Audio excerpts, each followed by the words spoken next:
أعوذ بالله من الشيطان الرجيم. وإذ قال موسى لقومه إن الله يأمركم أن تذبحوا بقرة قالوا أتتخذنا هزوا قال أعوذ بالله أن أكون من الجاهلين. قالوا ادع لنا ربك يبين لنا ما هي قال إنه يقول إنها بقرة لا فارض ولا بكر عوان بين ذلك فافعلوا ما تؤمرون. قالوا ادع لنا ربك يبين لنا ما لونها قال إنه يقول إنها بقرة صفراء فاقع لونها. قالوا ادع لنا ربك يبين لنا ما لونها قال إنه يقول إنها بقرة صفراء فاقع لونها تسر الناظرين. قالوا ادع لنا ربك يبين لنا ما هي إن البقرة شابه علينا وإنا إن شاء الله لمهتدون. قال إنه يقول إنها بقرة لا ذلول تثير الأرض ولا تسقي الحرث مسلمة لا شية فيها. قالوا الآن جئت بالحق فذبحوها وما كادوا يفعلون. وإذ قتلتم نفسا فادارأتم فيها والله مخرج ما كنتم تكتمون. فقلنا اضربوه ببعضها كذلك يحيي الله الموتى ويريكم آياته. فقلنا اضربوه ببعضها كذلك يحيي الله الموتى ويريكم آياته لعلكم تعقلون. ثم قست قلوبكم من بعد ذلك فهي كالحجارة أو أشد قسوة وإن من الحجارة لما يتفجر منه الأنهار وإن منها لما يشقق فيخرج منه الماء وإن منها لما يهبط من خشية الله وما الله بغافل عما تعملون. أفتطمعون أن يؤمنوا لكم وقد كان فريق منهم يسمعون كلام الله ثم يحرفونه من بعد ما عقلوه وهم يعلمون. وإذا لقوا الذين آمنوا قالوا آمنا وإذا خلا بعضهم إلى بعض قالوا أتحدثونهم بما فتح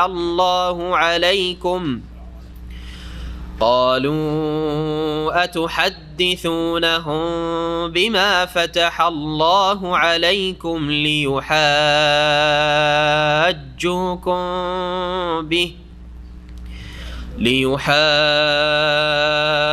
يحاجوكم به عند ربكم أفلا تعقلون أولا يعلمون أن الله يعلم ما يسرون وما يعلنون ومنهم أميون لا يعلمون الكتاب إلا أماني وإن هم إلا يظنون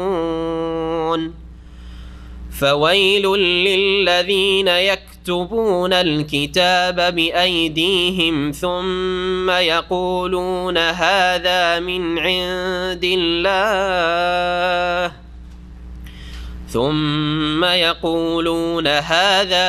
عند الله ليشتروا به ثمنا قليلا فويل لهم مما كتبت أيديهم وويل لهم مما يكسبون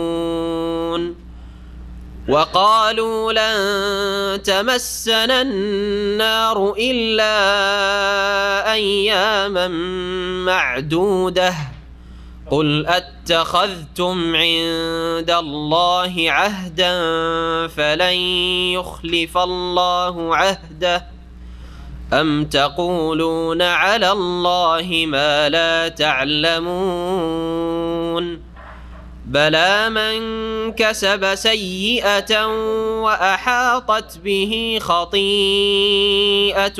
فأولئك أصحاب النار هم فيها خالدون والذين آمنوا وعملوا الصالحات أولئك أصحاب الجنة هم فيها خالدون. السلام عليكم ورحمة الله وبركاته. بسم الله الرحمن الرحيم الحمد لله رب العالمين والصلاة والسلام على سيد المرسلين نبينا محمد وعلى آله وصحبه أجمعين أما بعد فأعوذ بالله من الشيطان الرجيم وإذ قال موسى لقومه إن الله يأمركم أن تذبحوا بقرة قالوا أتتخذون هزوا قال أعوذ بالله أن أكون من الجاهلين মহান আল্লাহর সমস্ত প্রশংসা যে আল্লাহ রাব্বুল আলামিন হায়াত মওতের মালিক আল্লাহ রাব্বুল আলামিন যিনি মানুষকে হায়াত দান করেছেন এবং যিনি একমাত্র মানুষের মৃত্যুর মালিক কখনকার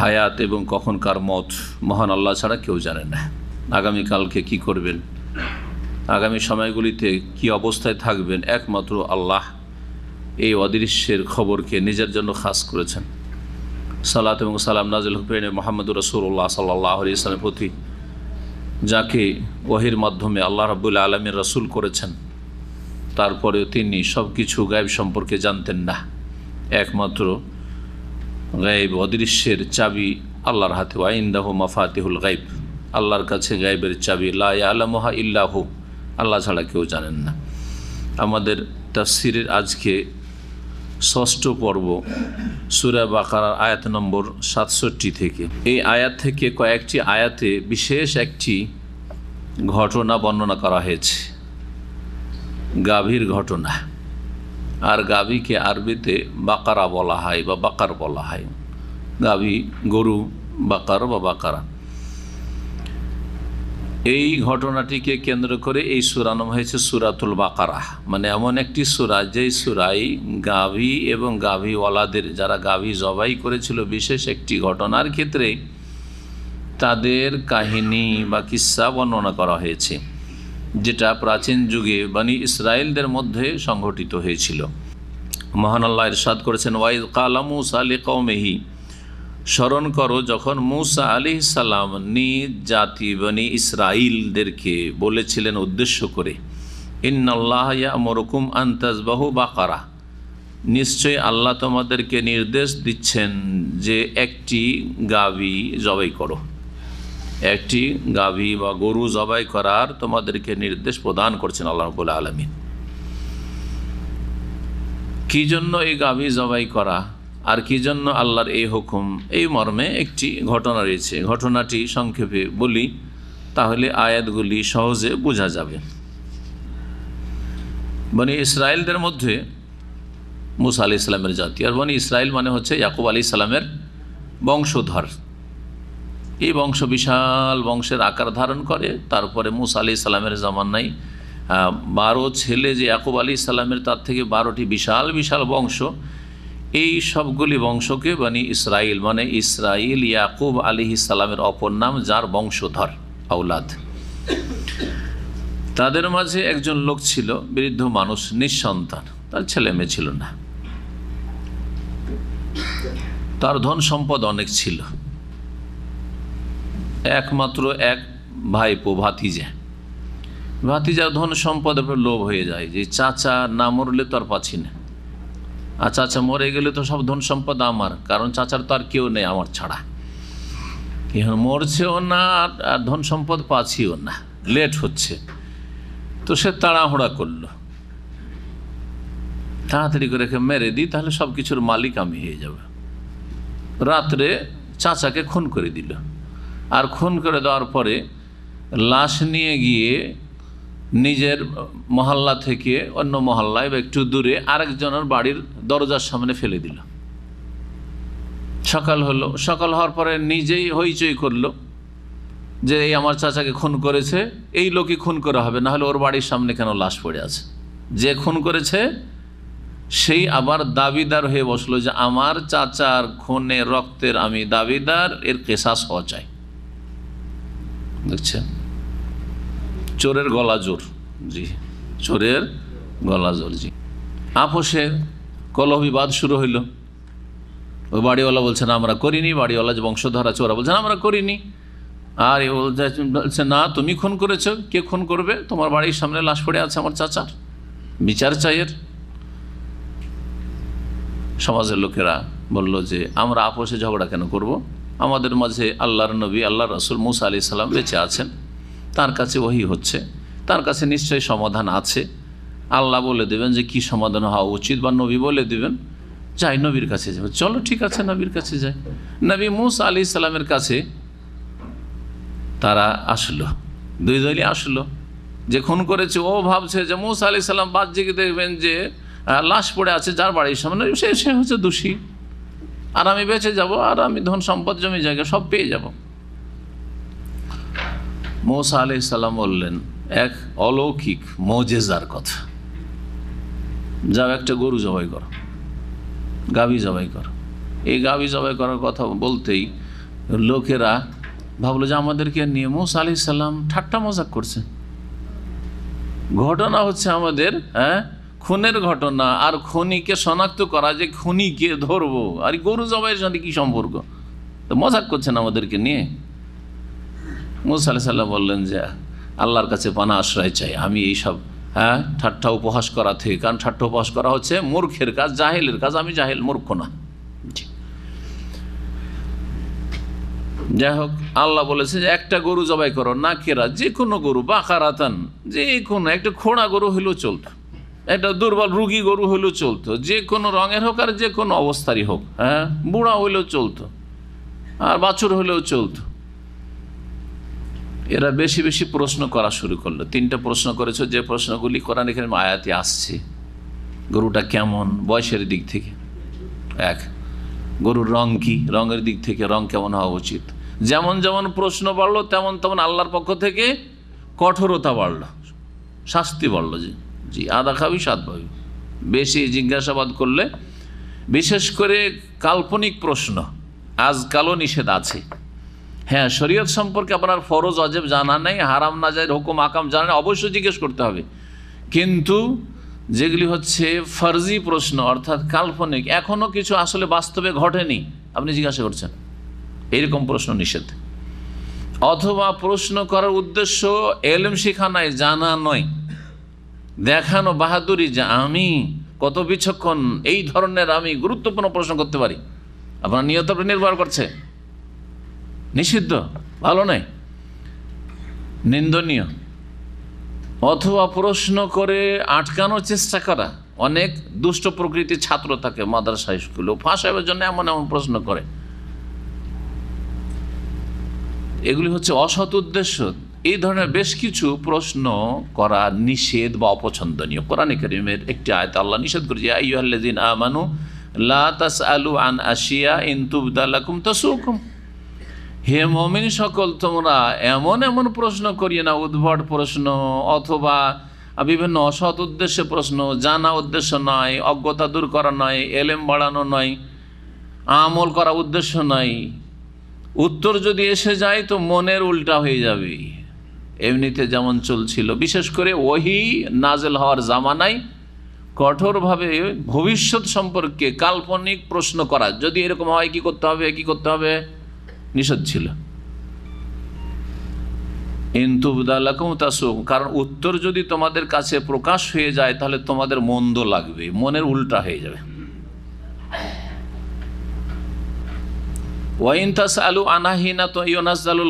আর যখন কোরআন নাজেল হওয়ার যুগ চলছে, এখন আয়াত আসছে, ওই সময় যদি জিজ্ঞেস করো এরকম প্রশ্ন, কাল্পনিক প্রশ্ন, এখন এইরকম কিছু সমস্যা দেখা, সমস্যা আসার আগে সমাধান, তুবদা লাকুম, তাহলে অবশ্যই প্রকাশ হয়ে যাবে উত্তর আল্লাহ দিয়ে দিবেন। হ্যাঁ, তখন তোমাদের জন্য সেটা কঠিন হয়ে পড়বে।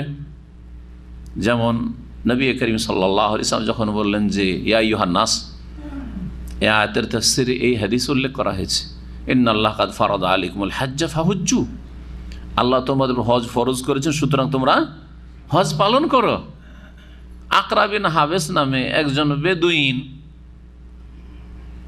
সে দাঁড়িয়ে গেল আর বলে, ইয়া রাসূলুল্লাহ ফি কুল্লি আমিন, হে আল্লাহ রসুল, প্রতি বছরে আমাদের জন্য হজ ফরজ। আল্লাহ বলছেন যে হজ ফরজ করেছেন, আল্লাহ হজ করো, হজ করে নিলি হয়ে গেল, তাই না?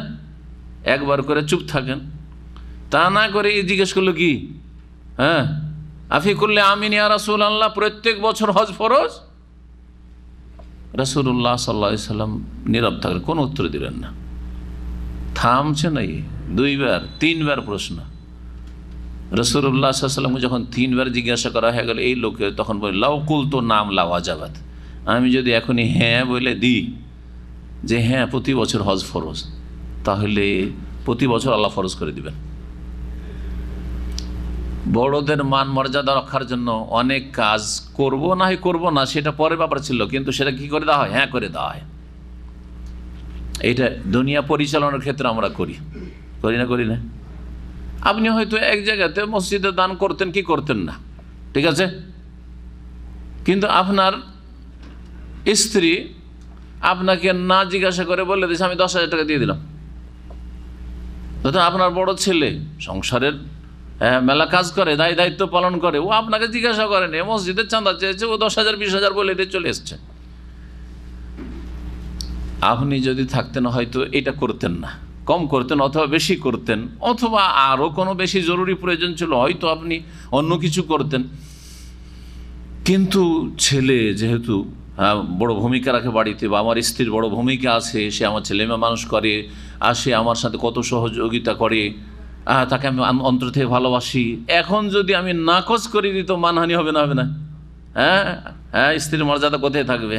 ওর স্ত্রী বললো, কথার কোনো মূল্য নেই ওর, জি, মান সম্মান নষ্ট। সেই জন্য স্ত্রীকে বলছে, আচ্ছা যাক, তুমি যখন বলেই দিয়েছো তখন আমিও হ্যাঁ করে দিলাম, না হলে আমার অন্য কোনো নিয়ত ছিল। বলেন না অনেকেই, জি হ্যাঁ। তো নবী সাল্লাল্লাহু ঠিক ওই রকমই বলছেন, ওহীর মাধ্যমে বলবেন, নিজে থেকে নবী সাল্লাল্লাহু আলাইহি ওয়াসাল্লাম কোনো কিছু ফরজ করে দেন না যে প্রতি বছর বললেন নবী সাল্লাল্লাহু আলাইহি ওয়াসাল্লাম নিজে থেকে বলে দিবেন, ওমা ইয়ানতিকু আনিল হাওয়া, খেয়াল খুশি কোনো কথা বলতেন না।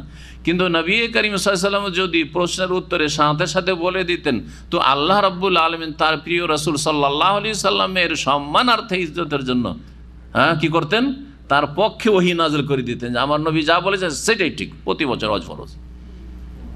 সেই জন্য এইরকম বেশি অনার্থক প্রশ্ন করা, অসার প্রশ্ন করা, যেদিকে ইঙ্গিত করলাম একটু আগে, পছন্দনীয় নয়।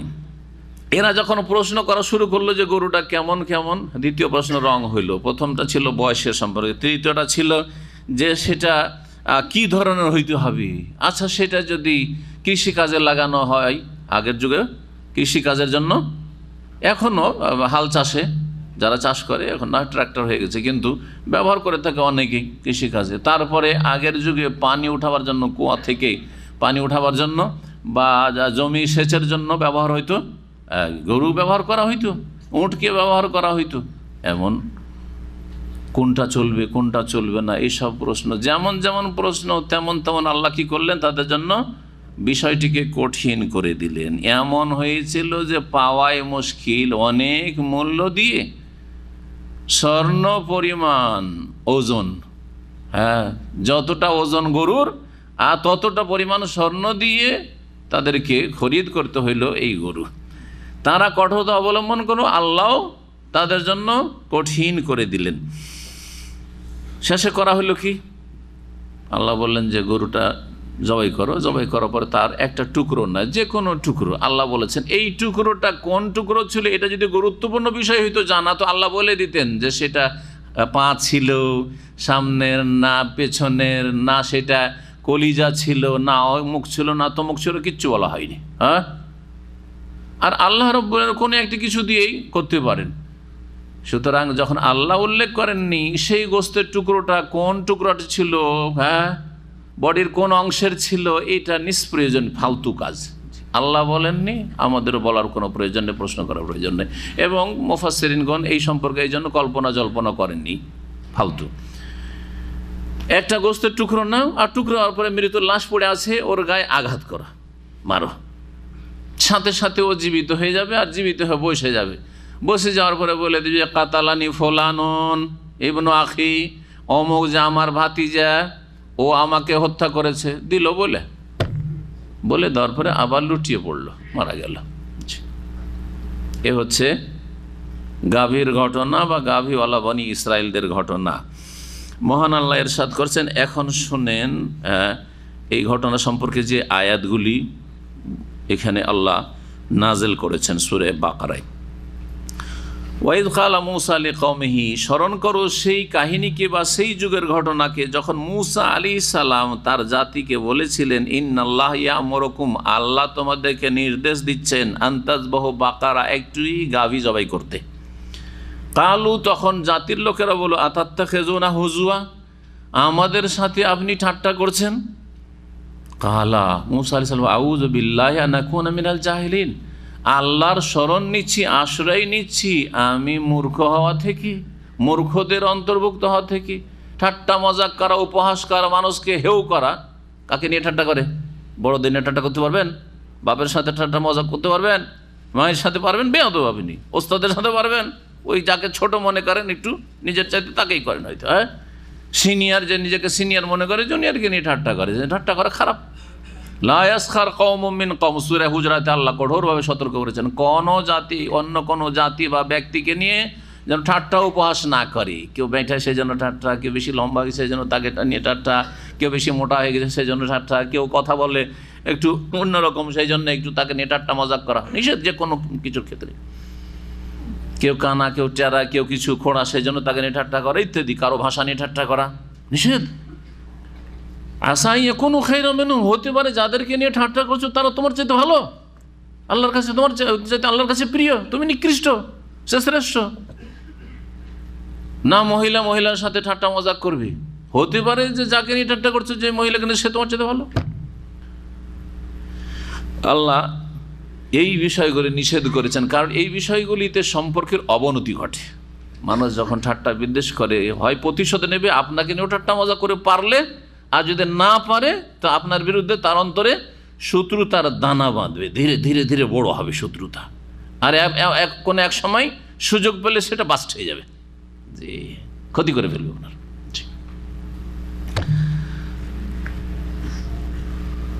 এই জন্য ঠাট্টা উপহাস করা হচ্ছে মোনাফিকদের কাজ, কাফেরদের কাজ, অসৎ লোকদের কাজ, অহংকারীদের কাজ। অহংকারীরা যাদেরকে ছোট মনে করে তাদেরকে ঠাট্টা মজাক করে। কালু উলানা, জাতির লোকেরা মূসা আলাইহিস সালাম কে এখন ওই গাভী সম্পর্কে বর্ণনা জিজ্ঞাসা করা শুরু করলো। তারা বলল, উদু ওলানা রব্বাকা, আমাদের জন্য হে মূসা আপনি আপনার রবের কাছে দোয়া করেন, আপনার আল্লাহর কাছে দোয়া করেন, প্রতিপালকের কাছে দোয়া করেন। এটা আদবের কথা না বেয়াদবি কথা? বনি ইসরায়েল ইহুদিরা যে বেয়াদব ছিল এর প্রমাণ। আপনি যদি কাউকে বলেন যে আপনার আল্লাহর কাছে আপনি দোয়া করেন তো আমার জন্য, দোয়াই চাইছেন কিন্তু বলছে আপনার আল্লাহর কাছে, আপনার আল্লাহ না, হ্যাঁ বলবেন যে আল্লাহ পাকের কাছে, মহান আল্লাহর কাছে দোয়া করেন, আল্লাহ তাআলার কাছে দোয়া করেন, বা আমার রবের কাছে, আমার রবের কাছে আপনি আমার জন্য একটু দোয়া করেন। কিন্তু আপনার রবের কাছে আপনি দোয়া করেন, বেয়াদবি। তাদের ভাষা তো বেয়াদবি ছিল। একটা বেয়াদবি, কয়েকটা বেয়াদবি দেখাবো তাদের এই ঘটনাতে। ওয়াইয়িল্লানা মাহিয়া, আমাদের জন্য বর্ণনা দিক আল্লাহ রাব্বুল আলামিন যে সেটা কি ধরনের, গরুটা কি ধরনের হইতে হবে। কালা, তখন মূসা আলাইহিস সালাম ওহী মারফত জানতে পারলেন, বল ইন্নাহু ইয়াকুলু, আল্লাহ বলছেন তোমাদেরকে যে ইন্নাহা বাকারাতুন, সেটি এমন গাভী হবে, লা ফারেদুন ওয়ালা বিকরুন, সেটা যেন বৃদ্ধাও না হয়। ফারেদুন মানে মুসিন্নাতুন, হ্যাঁ বেশি বয়স্ক না হয়, বেশি বুড়ো হয়ে গেছে, হ্যাঁ ওয়ালা বিকরুন, আর একেবারে অল্প বয়সী না হয়, একেবারে অল্প বয়সের, 6 মাস 8 মাস এইরকম যেন না হয়। আওয়ানুম বাইনা যালিকা, বরং এর মাঝামাঝি বয়সের, মধ্য বয়সী, আর মধ্য বয়সীটা সবচেয়ে ভালো গরু, যে কোনো পশুর ক্ষেত্রে মধ্য বয়সী, তাতে গোশতেরও স্বাদ আছে, দেখতেও ভালো লাগে, হ্যাঁ গঠনের দিক থেকে ইত্যাদি। ফাফআলু মা তুমারুন, বলে দিন মূসা আলাইহিস সালাম তোমরা যা আদিষ্ট হয়েছে করে ফেলো, তার মানে আর বেশি প্রশ্ন করিও না। ফাফআলু মা তুমারুন, যা তোমাদেরকে আদেশ করা হয়েছে তোমরা করে ফেলো। কিন্তু না থামলো না এই বদ জাতি। কালু, তারা বললো উদউ লানা রব্বাকা, হে মূসা আপনি আপনার রবের কাছে দোয়া করেন আমাদের জন্য, ইউবাইয়িন লানা মা লাউনুহা, আমাদের জন্য তার রংটা বলে দিক আল্লাহ। হ্যাঁ বয়স জিজ্ঞাসা করা হলো, এখন রংটা বলি তো, রংটা কেমন হবে, যে কোনো রঙের হইলেই চলতো, কিন্তু না, রং কি হবে। কালা, তখন মূসা আলাইহিস সালাম বললেন, ওহি আসলো, ইন্নাহু ইয়াকুলু, আল্লাহ বলছেন ইন্নাহা বাকারাতুন সাফরাউ, সেই গাভীটি যাতে করে হলুদ বর্ণ হয়, হলুদ রঙের গাভী। দেখেছেন কোনোদিন হলুদ গাভী? তাহলে কত মুশকিল। আজও যদি খুঁজতে বলা হয় যে কুরবানির জন্য আপনাকে হলুদ গাভী জবাই করতে হবে, তো পাওয়া মুশকিলই আছে। জি, শুধু হালকা হলুদ হইলে হবে না, আল্লাহ বলছেন ফাকিউল লাউনুহা, যার রং উজ্জ্বল গাঢ় হইতে হবে, উজ্জ্বল গাঢ় হলুদ হইতে হবে, হ্যাঁ লাইট হলুদ হইলে হবে না একবারে। জি জি, তাসুরুন নাজেরিন, কারণ যদি লাইট মিটমিটার রং হয় হালকা, তো দেখতে আকর্ষণীয় হবে না। তাসুরুন নাজেরিন, দর্শকদেরকে আনন্দিত করে, দেখতেই যেন মজা লাগে, এইরকম করে হইতে হবে আল্লাহ বলছেন। জি, নাও এখন যেমন জিজ্ঞাসা তেমন উত্তর। তৃতীয় প্রশ্ন বনি ইসরায়েলদের, তারা বলল কালু উদউ লানা রব্বাকা, হে মূসা আপনার রবের কাছে আমাদের উদ্দেশ্যে আপনি দোয়া করেন, ইউবাইয়িন লানা মাহিয়া, সেটা কি ধরনের হইতে হবে, সেটা কি রকমের হইতে হবে। অর্থাৎ উদ্দেশ্য ছিল যে সেটা কি কাজ করা যদি মেহনত পরিশ্রমের কাজে লাগানো হয় এরকম চলবে না, চলবে না, কি ধরনের সেটা হইতে হবে। ইন্নাল বাকারা তাশাবাহা আলাইনা, কারণ গরু আমাদের সামনে সব একই রকম লাগছে, কোনটা কিনবো। হ্যাঁ আমাদের অঞ্চলে একটা ভাষা আছে, হ্যাঁ বেশি মাছে হ্যাঁ বক কানা, মানে বক অন্ধ। অনেক মাছ যখন বক দেখে তখন কোনটা ধর্মে হতভম্ব। জি, তো এইরকম হয়েছে এই জাতির অবস্থা। ইন্নাল বাকারা তাশাবাহা আলাইনা, নিশ্চয় গরু আমাদের সামনে সব তো সাদৃশ্যশীল, সব তো একই রকম লাগছে, কোনটা কিনবো, এটা কিনবো না ওটা কিনবো, বুঝতেই পারছি না কিছু। তারপরে আল্লাহ ওদেরকে একটু তৌফিক দিল যে ইনশাআল্লাহ বললো। যদি ইনশাআল্লাহ না বলতো, হাদিসে রয়েছে, তাফসিরে মুফাসসিরিনগণ বা সালাফরা উল্লেখ করেছেন, সাহাবায়ে কেরামগণ, যে যদি তারা ইনশাআল্লাহ না বলতো কিয়ামত পর্যন্ত গরু খুঁজতে এই রঙের এই কোয়ালিটির গরু খুঁজে পেত না। কিন্তু ইনশাআল্লাহর বরকত, এই জন্য জীবনের প্রতিটি ক্ষেত্রে কি বলবেন, ইনশাআল্লাহ বলবেন। ওয়া ইন্না ইনশাআল্লাহু লামুহতাদুন, তবে আমরা আল্লাহ চাইলে সঠিক পথ পাবো, দিক নির্দেশনা পাবো, গরু খুঁজে পাবো আমরা ইনশাআল্লাহ। শেষখানে বললো এই কথাটি, যাক একটা ভালো কাজ করলো এত বেয়াদবি করে। কালা, তখন আল্লাহ উত্তরে বলছেন, মুসা আলাইহিস সালাম বললেন, ইন্নাহু ইয়াকুলু, আল্লাহ বলছেন, রব বলছে, ইন্নাহা বাকারাতুন লা যালুলুন তুসিরুল আরদা ওয়ালা তাসকিল হারসা মুসাল্লামাতুল লা শিয়াতা ফিহা। সেটা এমন গরু গাভী হইতে হবে, লা জালুলুন, যেটা মেহনত পরিশ্রমের কাজে লাগানো হয়নি। জালুল মানে মেহনত পরিশ্রমের কাজে লাগানো হয়েছে, এইরকম না হয়। তসিরুল আরজা, যেমন তসিরুল আরজা জমি চাষের কাজে লাগানো হয়নি। আসারা ইউসিরু মানে জমি চাষাবাদ করা। ওয়ালা তাসকিল হারসা, আর ক্ষেত খামারে সেচের কাজেও লাগানো হয়নি। সেই যুগে সেচের কাজে লাগানো হইতো গরুকে, তাতেও লাগানো হয়নি। মোসাল্লামা, সেটা নিখুঁত হইতে হবে, দোষমুক্ত হইতে হবে, কোনো জায়গায় যেন কাটা না থাকে, ফাটা না থাকে, এইরকম কিছু না থাকে, ঘা না থাকে, কিছু না থাকে। লা শিয়াতা ফিহা, যাতে অন্য কোনো রঙের সংমিশ্রণ না থাকে। লা আলামাতা ফিহা, অর্থাৎ এই যে হলুদ রং আর এইরকম, তাতে অন্য কোনো রং হয়তো কালো সাদা মিক্স আছে, এরকম যেন না হয়। কালু, তখন এই ইহুদিরা বলল, আল আনা জিতা বিল হক, এখন আপনি সত্য কথা বলেছেন। এটা বেয়াদবি না আদব?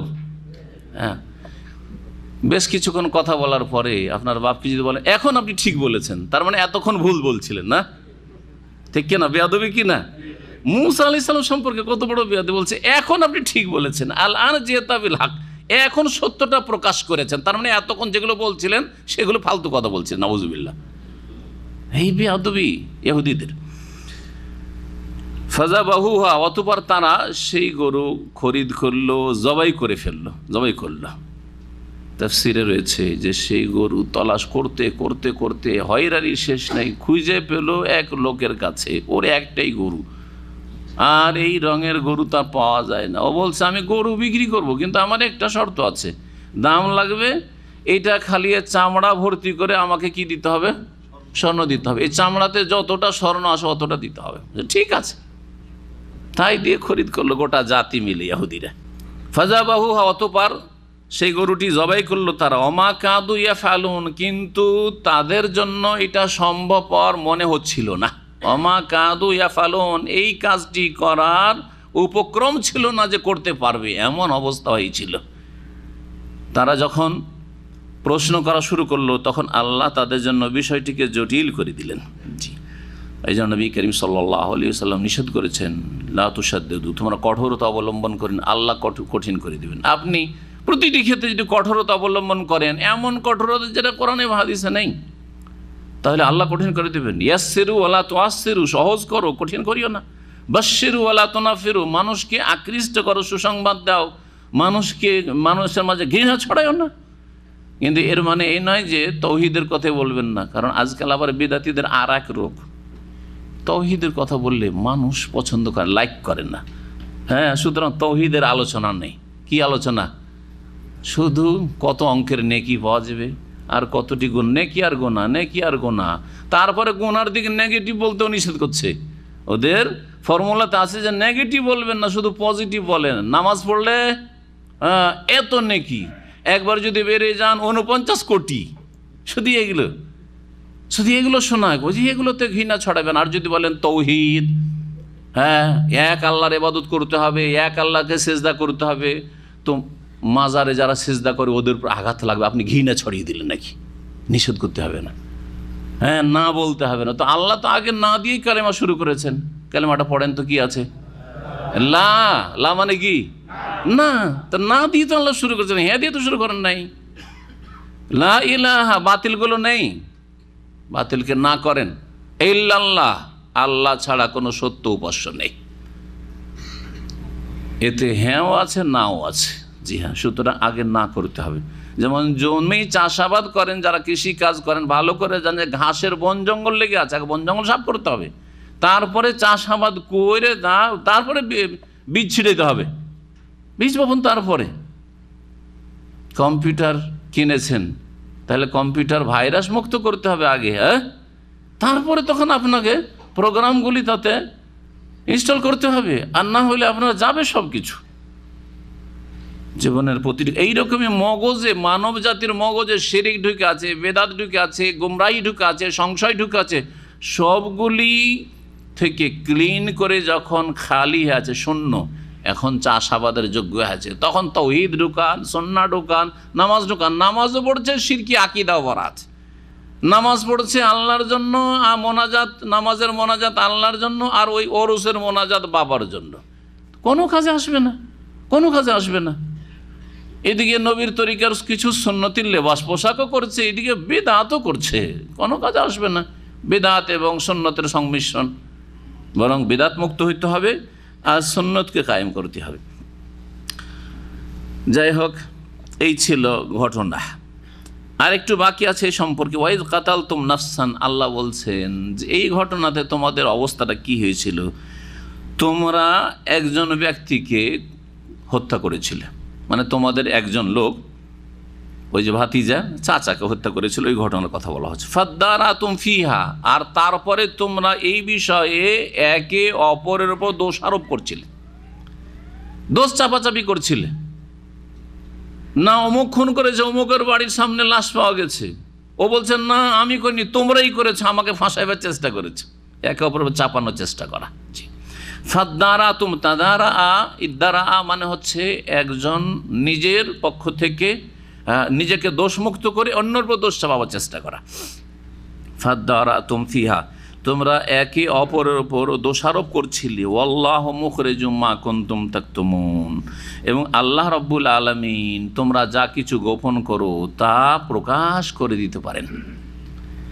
তোমরা গোপন করছিলে, খুনি নিজের অপরাধকে গোপন করে অন্যকে ফাঁসাবার চেষ্টা করছিল, কিন্তু আল্লাহ তা কি করলেন? প্রকাশ করে দিলেন, স্পষ্ট করে দিলেন। ফাকুলনা দরিবুহু বিবাযিহা, তখন আমি এই সমাধানের জন্য বলেছিলাম যে এই গাভীর কিছু অংশ নিয়ে ওই মৃত ব্যক্তি বা নিহত ব্যক্তির শরীরে আঘাত করো, মারো। ইযরিবুহু বিবাযিহা কাযালিকা ইউহয়িল্লাহুল মাউতা, তাহলে সে জীবিত হবে, জীবিত হওয়ার পরে বলে দিবে। এই যে জীবিত একটা মৃত মানুষ জীবিত হয়ে বলে দিল আর তারপরে মারা গেল, এটা কে করলেন? আল্লাহ করলেন। যখন আল্লাহ রাব্বুল আলামিন করলেন, মূসা আলাইহিস সালাম শুধু সংবাদটা দিলেন, তরিকাটা বললেন, কিন্তু করনেওয়ালা কে? আল্লাহ রাব্বুল আলামিন। মূসা আলাইহিস সালাম নিজেও মৃতকে জীবিত করেননি, কিন্তু আমাদের দেশের গোস কুতুবরা, পাগলরা মৃতকে জীবিত করে। এটা কি ইসলাম? না, কখনো ইসলাম না। এটা শিরকি ধর্ম, গুমরাহির ধর্ম, এগুলো ভ্রান্ত মতবাদ। আল্লাহ রাব্বুল আলামিন এই একটি ঘটনায় একজন মৃত মানুষকে জীবিত করলেন। সেই লোক যে কথা বলার ছিল বলে দিল, তারপরে আবার যেমন মৃত ছিল সেই অবস্থায় ফিরে গেল। এটা দিয়ে কি আল্লাহ দেখিয়ে দিলেন না যে কাযালিকা ইউহয়িল্লাহুল মাউতা, এইভাবে আল্লাহ মৃতদেরকে পুনরায় জীবিত করবেন, কবর থেকে পুনরায় উঠাবেন? জি, পুনর্জীবিত করে আল্লাহ রাব্বুল আলামিন। কাযালিকা ইউহয়িল্লাহুল মাউতা, দেখিয়ে দিলাম একজন লোককে জীবিত করে আমি আল্লাহ। আর এইভাবে যত লোক দুনিয়া থেকে মারা যাচ্ছে তারা একবারে চলে গেছে নয়, এক সময় তাদেরকে আবার আল্লাহ জীবিত করবেন। কাযালিকা ইউহয়িল্লাহুল মাউতা ওয়া ইউরিকুম আয়াতিহি, এবং মহান আল্লাহ তোমাদেরকে তার নিদর্শনাবলী দেখিয়ে থাকেন। দেখিয়ে দিলেন তার মহাকুদরতের বহি প্রকাশ করে। আল্লাহ তার ক্ষমতা প্রকাশ করে দেখিয়ে দিলেন যে আমি দেখো তোমাদের চোখের সামনে একটা মৃত লাশ পড়েছিল, উঠে বসে গেল, কথা বললো, কথা বলে আবার মৃত হয়ে গেল। আল্লাহ তোমাদেরকে তার কুদরত দেখিয়ে দিলেন। লাআল্লাকুম তাকিলুন, যাতে করে তোমরা বুঝো, যাতে করে তোমরা উপলব্ধি করো, জ্ঞানকে কাজে লাগাও। সুম্মা কাসাত কুলুবুকুম, কিন্তু না, তার বিপরীত। মানুষ মরে যাওয়ার পরে জীবিত হওয়া, দুনিয়া থেকে পরকালের জগতে চলে গেছে মৃত হয়ে, তারপরে জীবিত হয়ে যাওয়া, এটা অদৃশ্য। আখেরাত কি? অদৃশ্য। অদৃশ্যকে আল্লাহ কি করলেন? দৃশ্য করে দেখিয়ে দিলেন, তাই না? বনি ইসরায়েলদেরকে মূসা আলাইহিস সালাম জামানায় যেটা দেখা যায় না, এটা কি অসাধারণ বিষয়কে আল্লাহ দৃশ্য করে দেখিয়ে দিলেন। যখন এই গায়বী বিষয় আল্লাহ, অদৃশ্যের বিষয়কে আল্লাহ দেখিয়ে দিলেন, তাহলে মানুষের ঈমান মজবুত হওয়া উচিত ছিল, ঠিক কিনা? তা না করে ইহুদিরা, বনি ইসরায়েলরা এর উল্টো দিকে চলতে লাগলো। দ্রুত তাদের অন্তর এমন শক্ত হয়ে গেল যে তাদের অন্তরে ভালো কথা ঢোকে না। আম্বিয়া রাসূলগণের কথা নিতে চাই না, দ্বীনের প্রতি আমল করতে চাই না, পাপ মুক্ত হতে চাই না। জি, আজকে মুসলিম সমাজের অবস্থা এরকম। যতই বড় বালা মুসিবত আসুক না কেন, কিছুই না, কিছুই না। যে কোনো বালা মুসিবতে আল্লাহর দিকে কেউ ফিরে আসছে? হ্যাঁ, আসমানি আজাব, জমিনি গজব, অথবা আর অন্য কোনো রকমের আজাব গজব আসছে, কোনো সংশোধন আছে মানুষের? বন্যার সময় দেশকে দেশ ভেসে যাচ্ছে, সব কিছু শেষ হয়ে গেল। প্রাকৃতিক দুর্যোগ, নাস্তিক বেদিনদের কথা, প্রাকৃতিক দুর্যোগ। আর যারা নাস্তিক বেদিন নয় তারাও দেখছে তামাশা। স্মার্ট মোবাইল আছে, হ্যাঁ, ফোন আছে, হ্যাঁ, ভিডিও করছে, তারপরে ছবি তুলছে, আর বিভিন্ন যেগুলো সোশ্যাল মিডিয়াতে দিচ্ছে, যেন তো খেল তামাশার ব্যাপার স্যাপার। কোনো সংশোধন নেই যে আল্লাহর আযাব নেমেছে যাতে করে আমরা আল্লাহর দিকে ফিরে আসি।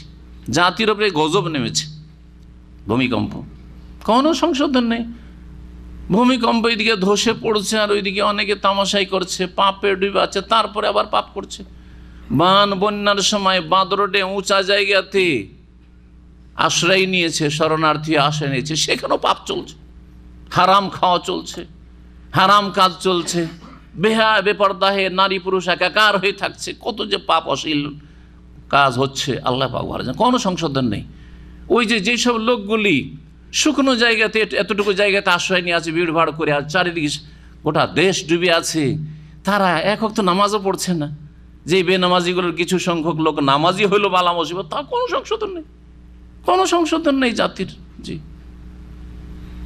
এইভাবে যেসব জুলম অত্যাচার জালেমদের হচ্ছে, আজকে রোহিঙ্গার মুসলমানদের উপর যে জুলম অত্যাচার, দেখুন তো এর মাধ্যমে তাদের কয়টা লোক সংশোধন হয়েছে, কয়টা নামাজি হয়েছে না? শুধু পেট, কোথায় পয়সা পাওয়া যাবে, কোথায় পেট, আর কোথায় কোনো ত্রাণ পাওয়া যায়। এই আপনি ওখানে গিয়ে দেখেন, যদি কারো সংশোধন হয় তাহলে তো ভালো কথা, এটাই কোরআনের শিক্ষা। কিন্তু যদি সংশোধন ওই বেনামাজি হয়ে আছে, শিরক বেদাতকারী শিরক বেদাতে লিপ্ত হয়ে আছে, আর পাপীরা পাপে লিপ্ত হয়ে আছে, পেট ছাড়া, সংসার ছাড়া, আর হাই কি করব এইসব ছাড়া আর কিচ্ছু নেই, আল্লাহকে স্মরণ করা নেই, আল্লাহকে ধরছে না, জুলুম চলতে আছে। আজকে সিরিয়ার জুলম অত্যাচার, আজকে ফিলিস্তিনের জুলম অত্যাচার, আজকে ইরাকের জুলম অত্যাচার, এই সারা বিশ্বে মুসলিম জাতির উপর যে জুলম অত্যাচার চলছে, কোনো সংশোধন আছে? কোনো সংশোধন নেই। তাহলে আমরা ইহুদিদের চাইতে কিসে ভালো হইলাম?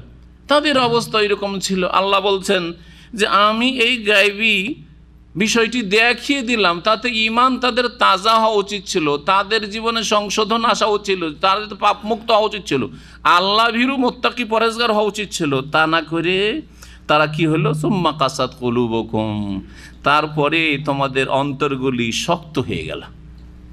অন্তর শক্ত, মিম্বাদে জালিকের পরে ফাহিয়া কাল হেজারাতে, তা তো পাথরের মতো হয়ে গেছে তোমাদের হৃদয়গুলি। আসাধ্য কাসওয়া, এমনকি অনেকের হৃদয় পাথরের চেয়ে বেশি শক্ত। ওয়াইন্না মিনাল হিজার, কারণ কিছু কিছু পাথর এমন আছে, লামা ইয়াতাফাজ্জারু মিনহুল আনহার, যেসব পাথর থেকে ঝর্ণাধারা প্রবাহিত হয়, পানি প্রবাহিত হচ্ছে। জি, চোখ থেকে পানি আসে না, এত নরম চোখ থেকে কত শক্ত হয়ে গেছে। অন্তরে কান্না আসে না, অন্তর নরম হয় না, এত শক্ত হয়ে গেছে। আর পাথর থেকে পানি বইছে, পাথর থেকে ঝর্ণাধারা, নদী নালা প্রবাহিত হচ্ছে। আপনি পাহাড়ি এলাকায় চলে যান, কিভাবে পাথর আর পাথরের মাঝে থেকে, হ্যাঁ, নদী নালা প্রবাহিত হয়ে আসছে, এত পানি প্রবাহিত হয়ে আসছে। ওয়াইন্না মিনহা লামা ইয়াশাক্কাক, আর কিছু কিছু পাথর এমন আছে যেগুলো বিদীর্ণ হয়ে যায়, পাথর থাকতে থাকতে হঠাৎ ফেটে গেল। ফায়াখরুজ মিনহুল মা, আর সেই বিদীর্ণ পাথর থেকে পানি নির্গত হয়। ওয়া ইন্না মিনহা লামা ইয়াহবিতু মিন খাশিয়াতিল্লাহ, আর কিছু কিছু পাথর আছে আল্লাহর ভয়ে খসে পড়ে। পাহাড় থেকে খসে পড়ল, পাহাড় থেকে খসে পড়ে।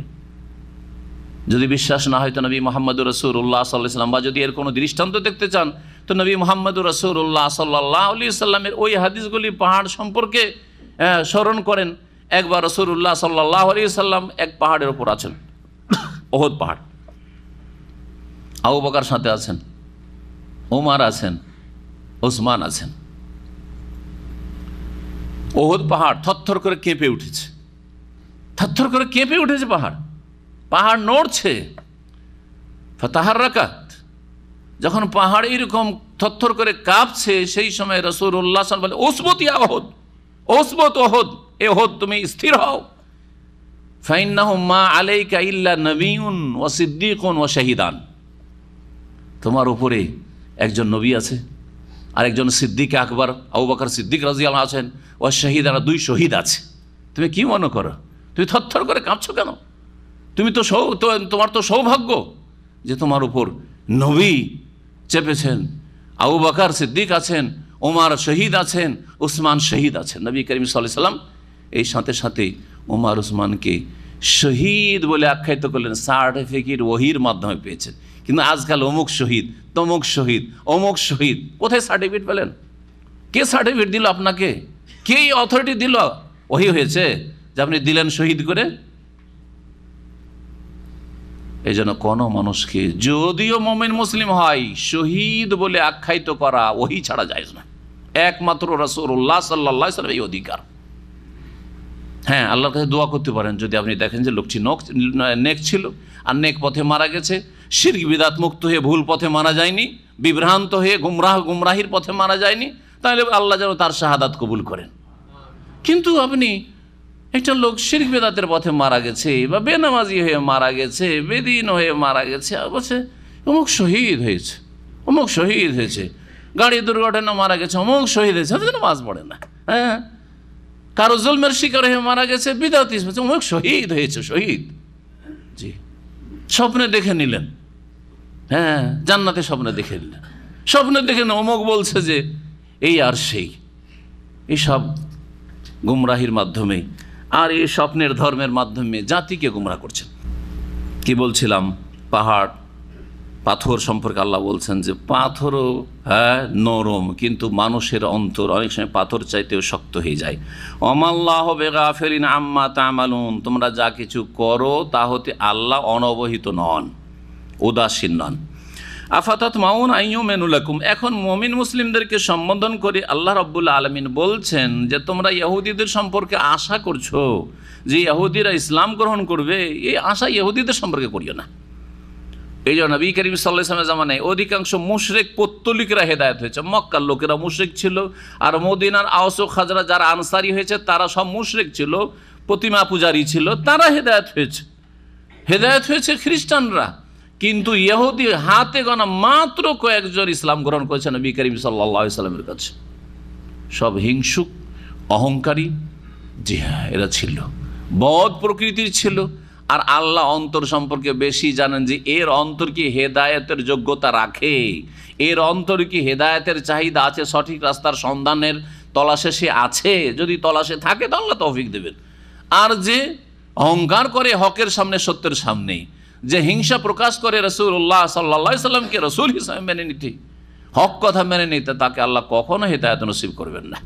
ঠিক আজও মুসলিম সমাজের যারা নিরপেক্ষ দৃষ্টি নিয়ে কোরআন সুন্নাহ তলাশ করে যে আমি হেদায়েতের রাস্তা যার কাছে পাবো তার কাছ থেকে আমি হেদায়েতের রাস্তা নেব, কারণ আমার উদ্দেশ্য হচ্ছে আল্লাহকে পাওয়া, রসুলের তরিকা পাওয়া, তাকে আল্লাহ অবশ্যই হেদায়েত করবেন। কিন্তু যে আগে থেকে মগজে ঢুকিয়ে নিয়েছে যে আমরা বেশি বুঝি আর ওরা বুঝে না, আমরাই হচ্ছে হক, ওরা হচ্ছে বাতিল, আর এছাড়া ভিন্ন কিছু হতেই পারে না, সুতরাং অন্য কারো কথা শুনবো না, শুনতেও দেব না, সতর্ক সাবধান করব, এবং কোরআন এবং হাদিসের কথা কেউ পেশ করলে তার অপব্যাখ্যা করে মানুষকে ভুল বুঝাবো। এইভাবে যেসব বিদাতি অন্তর বাঁকা মোল্লা লেগে আছে তাদেরকে কখনো হেদায়েত আল্লাহ করবেন না। যার ফলে দেখা যায় যে জনগণ হেদায়েত হচ্ছে, আলহামদুলিল্লাহ, সহি আকীদা পাচ্ছে, শিরক ছেড়ে আসছে, বিদাত ছেড়ে আসছে, তৌহিদ সুন্নাহর অনুসারী হচ্ছে, কোরআন এবং হাদিসে দলিল তালাশ করছে। তারপরে দুনিয়ার শিক্ষায় শিক্ষিত লোকেরা যারা আল্লাহ ভীরু, দুনিয়ার শিক্ষায় শিক্ষিত একদল আছে যারা বেদিন নাস্তিক, হয়তো তার সারা জীবন গরজ হলো না আখিরাত, আল্লাহকে হেদায়েত করবে না।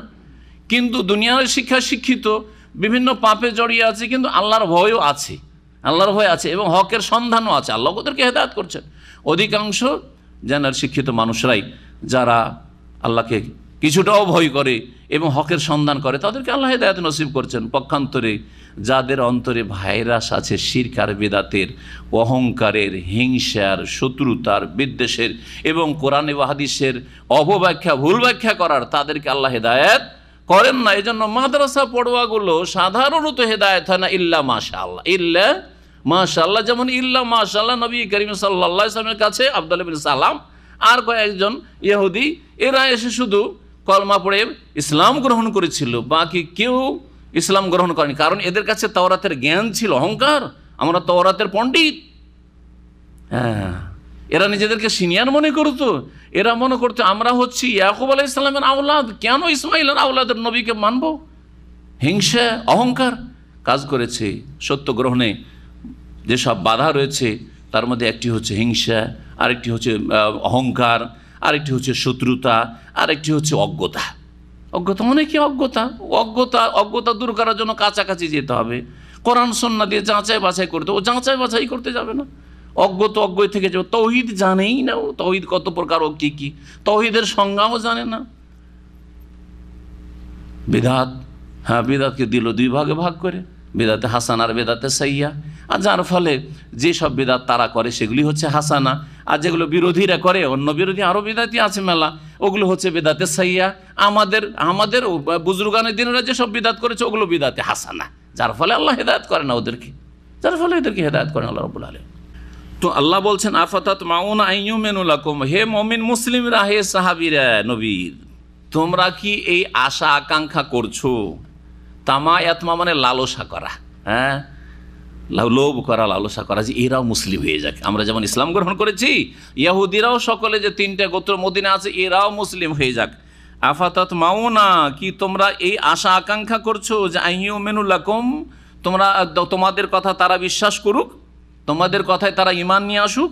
ওয়াকাদ কানা ফারিকুম মিনহুম ইয়াসমাউনা কালাম আল্লাহ, অথচ তাদের একটি দল আল্লাহর বাণী শোনে, শোনার পরে অসৎ উদ্দেশ্য, সুম্মা ইউহাররিফুনাহু মিন বাদি মা আকালুহু, তারপরে তা বুঝে নেওয়ার পরে জেনে শুনে, ওয়াহুম ইয়ালামুন, জেনে শুনে তাতে অপব্যাখ্যা করে বা তার বিকৃতি ঘটায়, ভুল ব্যাখ্যা করে। তারা তাওরাতে যেসব কথা আছে নবী মুহাম্মদ সাল্লাল্লাহু আলাইহি ওয়াসাল্লাম সম্পর্কে ভবিষ্যৎবাণী, ইসলাম সম্পর্কে ভবিষ্যৎবাণী, সেগুলির অপব্যাখ্যা করে, ওকে নিজের খেয়াল খুশি বানিয়ে নিয়েছে, যেটা তাদের পক্ষে মনে হয় সুবিধাজনক সেটাকে প্রকাশ করে, আর যেগুলি তাদের বিপক্ষে সেগুলোকে ভুল ব্যাখ্যা করে অথবা গোপন করে।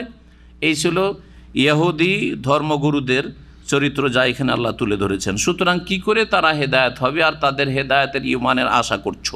ওয়াইযা লাকুল্লাযিনা আমানু ক্বালু আমান্না ওয়াইযা খালা বাযুহুম ইলা বাযিন ক্বালু আতুহাদ্দিসুনা ফাতাহাল্লাহু আলাইকুম লিইউহাজ্জুকুম ইনদা রাব্বিকা আফালা তাকিলুন। এই ইহুদিদের মধ্যে কিছু মুনাফিক চরিত্রের ছিল। মুমিন মুসলিমদের সাথে যখন সাক্ষাৎ হতো বলছে আমরা তোমাদের মতে কিন্তু মুসলিম হয়ে গেছি। আবার যখন ইহুদি বন্ধু বান্ধবের সাথে, নিজের বংশের লোকের সাথে মিলতো, নির্জনে যখন তাদের সাথে সাক্ষাৎ ঘটতো, মিটিং হইতো, তখন বলতে আরে ওদেরকে নিয়ে আমরা ঠাট্টা মজাক করি। আর তারপরে বলতো যে না না না, ওদের কথা মানা যাবে না, শোনা যাবে না, ও আমরা এমনি ওদের সাথে দেখা সাক্ষাৎ করছিলাম। আল্লাহ বলছেন ওয়াইযা লাকুল্লাযিনা আমানু, যখন তারা সাক্ষাৎ করে মুমিন মুসলিমদের সাথে, এই ইহুদিরা যখন মিলিত হয় মুমিন মুসলিম সাহাবায়ে কেরামদের সাথে, কালু আমান্না, তখন বলে আমরাও ঈমান নিয়ে এসেছি, কিন্তু আমরাও মুসলিম হয়েছি। ওয়াইদা খালা বাযুহুম ইলা বাযিন, এবং যখন তারা নির্জনে যায় তাদের একজন বা একদল আরেক দলের সাথে, একদল ইহুদির বা এক ইহুদির আরেক ইহুদির সাথে যখন সাক্ষাৎ হয়, কালু, তখন তারা বলে আতুহাদ্দিসুনাহুম বিমা ফাতাহাল্লাহু আলাইকুম, তাদের সামনে এমন কথা বর্ণনা করবে, প্রকাশ করবে, যা দিয়ে আল্লাহ তাদেরকে বিজয় দান করেছেন, মানে জিতার সুযোগ করে দিয়েছেন। লিইউহাজ্জুকুম বিহি ইনদা রাব্বিকুম, যাতে করে তোমাদের প্রতিপালকের কাছে তোমাদের বিরুদ্ধে দলিল প্রমাণ পেশ করতে পারে। আফালা তাকিলুন, তোমরা বুঝো না? এইরকম সুযোগ দিও না। বিষয়টা কি খুলে বলি, তাহলে এই আয়াতের অংশটুকু বুঝে আসবে।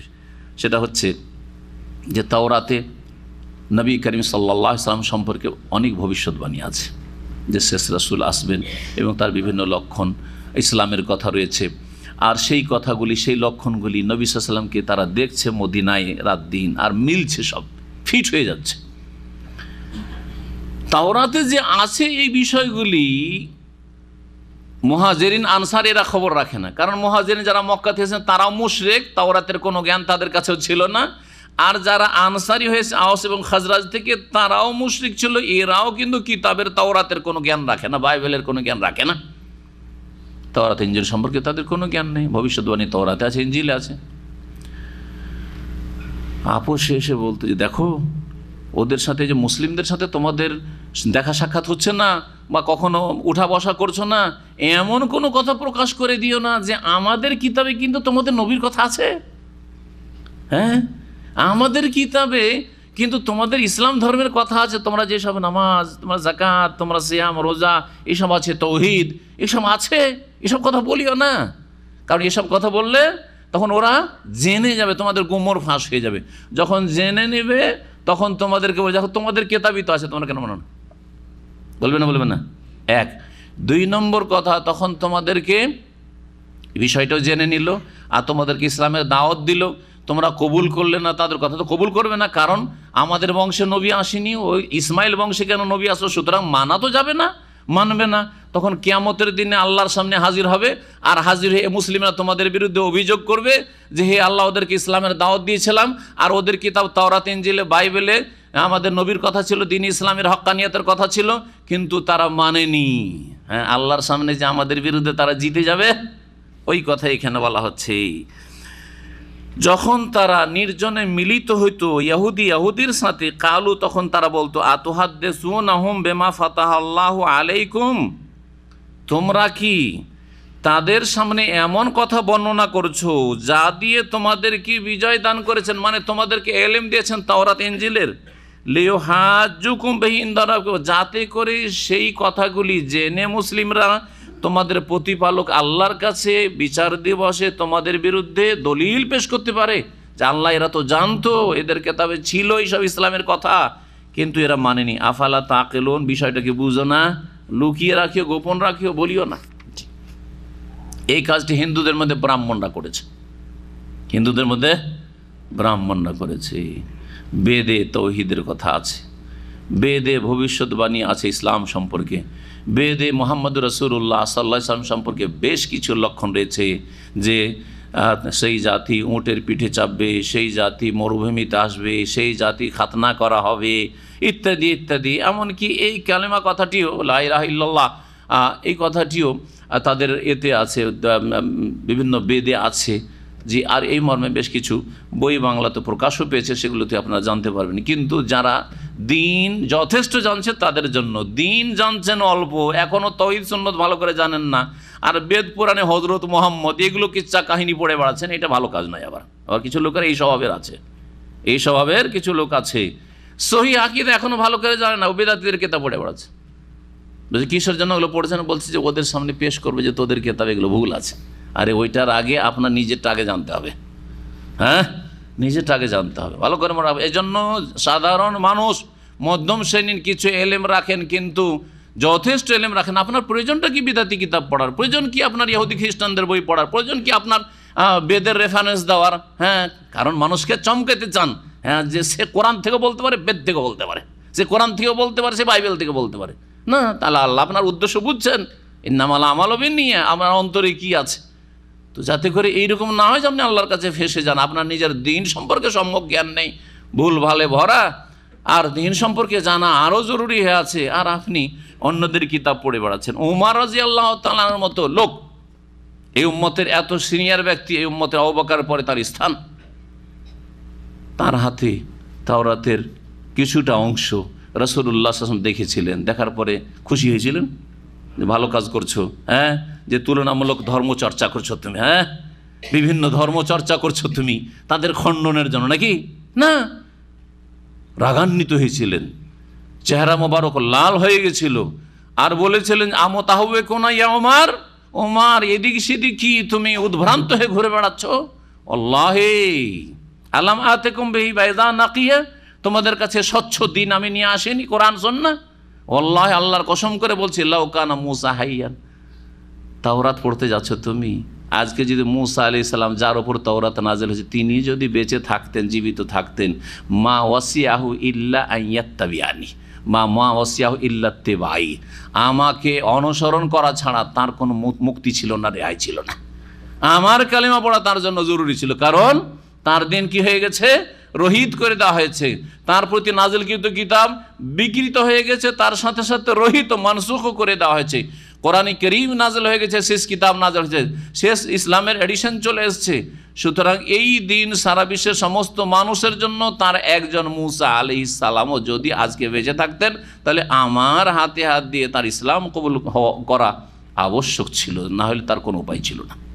আর তুমি এসব কি পড়ছো? তাহলে বোঝা গেল যে সাধারণ মানুষের জন্য বিভিন্ন ধর্মের বই পুস্তক পড়া ঠিক নয়, এটা ক্ষতি সাধন করবে। অনেক সময় সংশয়ে লিপ্ত হবে, যে সংশয় থেকে কেটে উঠতে পারবেন না, গুমরাহির শিকার হয়ে যাবেন, রদ করতে গিয়ে নিজে আছাড় খেয়ে পড়বেন। আর এইরকমই হয়েছে বিভিন্ন বাতিল ফিরকাগুলি, মুতাজিলা, আশায়েরা, মাতুরিদিয়া, আর এইরকমই জাহমিয়া, কদরিয়া, জাবরিয়া, যতগুলি বাতিল ফিরকা পয়দা হয়েছে, এই ফিরকাগুলি তারা ওই আপনার গ্রিক দর্শন, যেটাকে বলা হচ্ছে ইউনানি ফালসাফা, গ্রিক দর্শন পড়াশোনা চর্চা করতে গেছে কোরআন এবং হাদিসের সাথে, করতে গিয়ে রদ কি করবে আর খণ্ডন করবে কি, তারাই গিয়ে গুমরাহিতে নিমজ্জিত হয়েছে। জি, ইহুদিরা কি বলতো গিয়ে আপোষে, যে মুসলিমদেরকে বলে দিও না যে তোমাদের কিতাবে এইরকম মুহাম্মদ সাল্লাল্লাহু আলাইহি ওয়াসাল্লাম সম্পর্কে কিছু আছে, ইসলামের সত্যতা সম্পর্কে ভবিষ্যৎবাণী আছে, এসব বলিও না, বলতো না। আল্লাহ বলছেন যে আচ্ছা ঠিক আছে, ওরা বলে দিলে নয় তোমরা জেনে নেবে, কিন্তু আমি কি জানি না? কিয়ামতের দিন আমি আমার জ্ঞানের ভিত্তিতে ধরবো যে তোমাদের কিতাবে ভবিষ্যৎবাণী ছিল, আমি নাজিল করেছিলাম, ওয়াবাশশিরাম বিরাসূলিন ইয়াতি মিন বাদি ইসমুহু আহমদ, ইনজিলে রয়েছে। ঈসা আলাইহিস সালাম বলছেন আমি সুসংবাদ দিচ্ছি এক রাসূলের, ইয়াতি মিন বাদি, যিনি আসবেন আমার পরে, ইসমুহু আহমদ, যার নাম হবে আহমদ। জি, এই আহমদ বা মুহাম্মাদের সংস্কৃতে বলা হচ্ছে নারাশংসা। এই নারাশংসা শব্দ ইয়েতে আছে, বেদে আছে। আওয়ালা ইয়ালামুন, ঠিক আছে, ওদেরকে জানতে দিবে না, লুকিয়ে রাখবে, গোপন করে, হে ব্রাহ্মণরা তোমরা বেদের কথাগুলি জানতে দিলে না, হে ইহুদি খ্রিস্টানদের ধর্মগুরুরা তোমরা লুকিয়ে রাখলে এইসব কথা। কিন্তু তারা কি জানে না, আন্নাল্লাহ ইয়ালামু মা ইউসিররুনা ওয়া মা ইউলিনুন, যে আল্লাহ জানছেন সব কিছু, যা তারা গোপন করে, ওয়া মা ইউলিনুন, আর যা প্রকাশ করে। লুকিয়ে রাখলেও আল্লাহ জানছেন, আর প্রকাশ করলেও আল্লাহ জানছেন। যদি মুসলিমদেরকে নাও বলো, তো আল্লাহ তো বলবেন যে তোমাদের কিতাবে কি ছিল, তোমরা কি পড়তে না, তোমরা কি ভবিষ্যৎবাণী জানতে না, কেন মানোনি শেষ নবীকে? তখন ছিল ইহুদিদের ধর্মগুরু, যারা তাওরাতের কিছু জ্ঞান রাখতো, তাদের সম্পর্কে আলোচনা এবং তাদের বোধ চরিত্রগুলি, এবং তারা সত্যকে জানার পরে গোপন করেছে, এই বিষয়গুলি। এখন তাদের জনগণের কথা আলোচনা হচ্ছে, জনগণরা কেমন তাদের ইহুদিদের। আল্লাহ বলছেন অমিনহুম উম্মিয়ুনা, আর ইহুদিদের মধ্যে কতক নিরক্ষর লোকেরা রয়েছে, নিরক্ষর, যাদের কোনো জ্ঞান ছিল না, যারা অজ্ঞ ছিল দিন সম্পর্কে, তাওরাত সম্পর্কে, ইনজিল সম্পর্কে। লা ইয়ালামুন আল কিতাবা ইল্লা আমানিয়া, তারা আল কিতাব তাওরাতের কোনো জ্ঞান রাখতো না, ইল্লা আমানিয়া, মিছামিছি আকাঙ্ক্ষা আশা ছাড়া, শুধু আশা আকাঙ্ক্ষা। অমনিয়তনের বহু বচন হচ্ছে আমানিয়া, বড় বড় আশা আকাঙ্ক্ষা। কি আশা আকাঙ্ক্ষা? আমরা ছাড়া কেউ জান্নাতে যাবে না, এটা বড় আকাঙ্ক্ষা।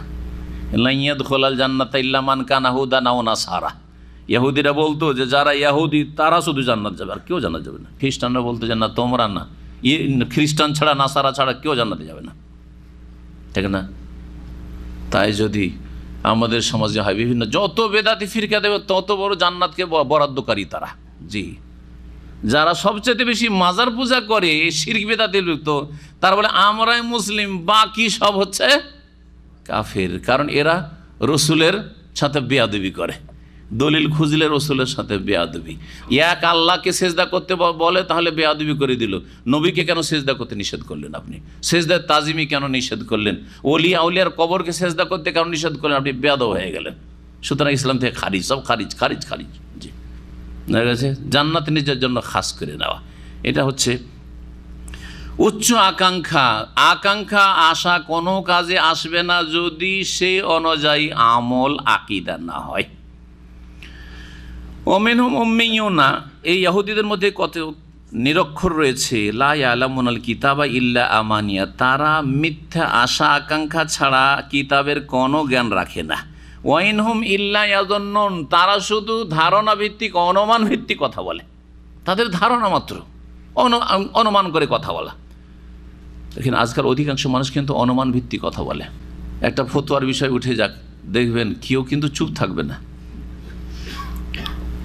আর আপনারা নিজের ভাষাভাষীর যদি চায়ের দোকানে বসে যান, সকালবেলা দেশে চায়ের দোকানে লোক ভিড় ভাড় করে বসে, সন্ধ্যাবেলা বসে শুধু চুপচাপ শুনবেন, দেখবেন কি মন্তব্য, রাজনৈতিক মন্তব্য চলছে, মনে হচ্ছে সবাই রাজনীতিবিদ, হ্যাঁ সবাই হচ্ছে পলিটিশিয়ান, যথেষ্ট বুঝছে রাজনীতি।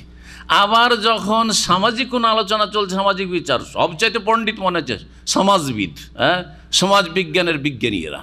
তারপরে যখন ধর্মীয় মাসলা মাসাইল শুরু হইলো, তখন আরে বাপরে, ইসলাম মাদ্রাসায় পড়ার দরকারটা কি? এরাই এই চায়ের দোকানে এই যে চা খেতে এসছে, এরাই সবচেয়ে বেশি ইসলাম বুঝে।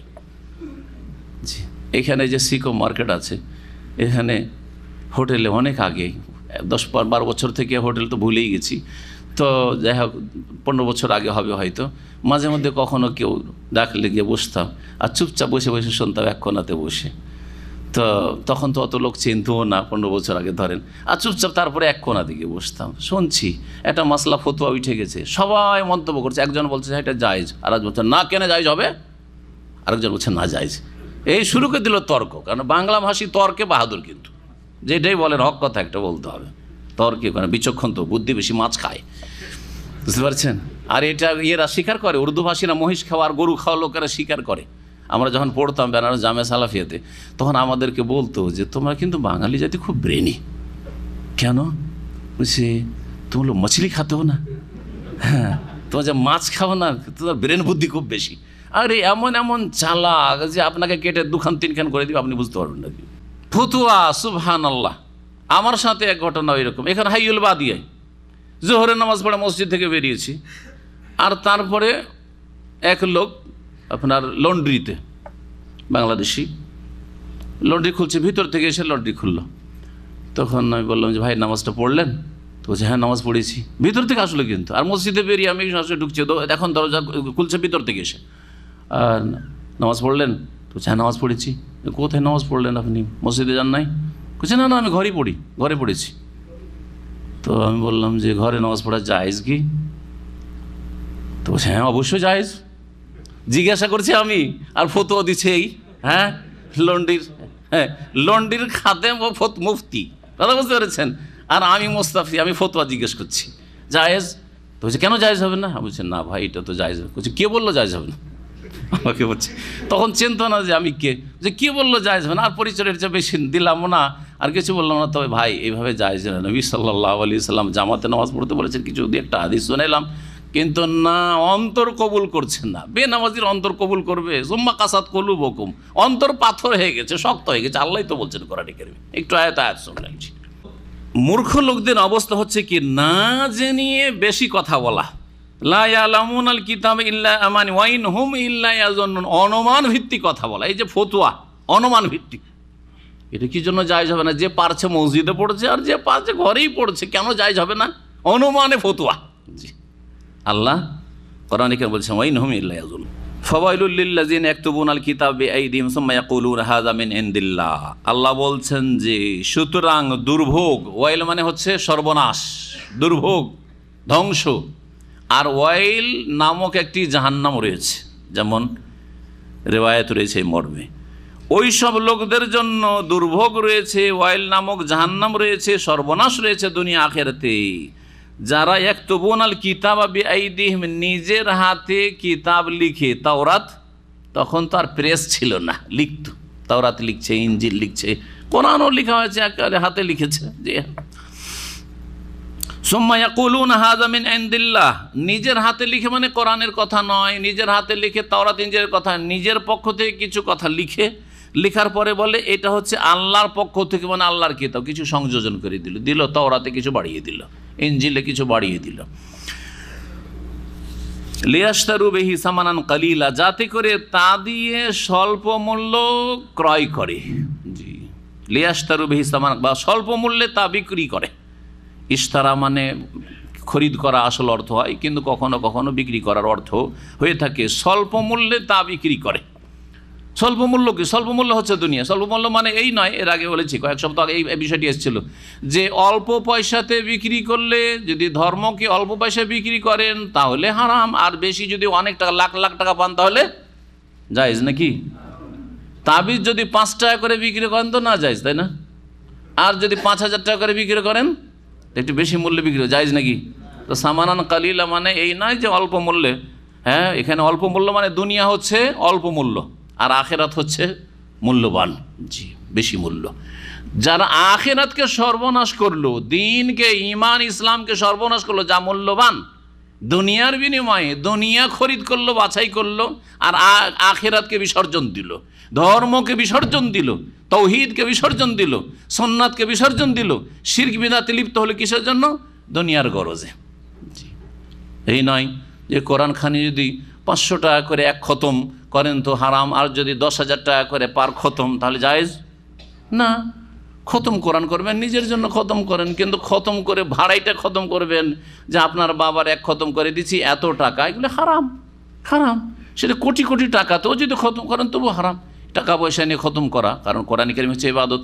আচ্ছা বলি, যদি আপনার কেউ বলে, কোনো ধনী মানুষ, যে ভাই আমার তো মেলা টাকা আর নামাজ পড়ার সময় নেই, তো আমার নামাজগুলো আপনি পড়ে দিয়েন, কত টাকা লাগবে নিয়ে নিন আমার কাছে, চলবে নাকি? যে আপনার জন্য আজকে জোহর নামাজটা পড়ে দিয়েছি, 1 লাখ টাকা লাগবে, চলবে? তার যখন নামাজ চলবে না তো কোরআন খতম কি করে চলবে? নামাজ তো কারো বদলে পড়েন না টাকার বিনিময়ে, তো নামাজ যখন বদল চলে না, আবার কোরআনের তেলাওয়াত কি করে বদল চলতে পারে? আর আপনার ভাড়াইটা কি করে চলতে পারে যে পয়সার বিনিময়ে খতম চলছে? খতম বিক্রি করতে আসে কিন্তু রমজান মাসে, জানেন না? জানেন না?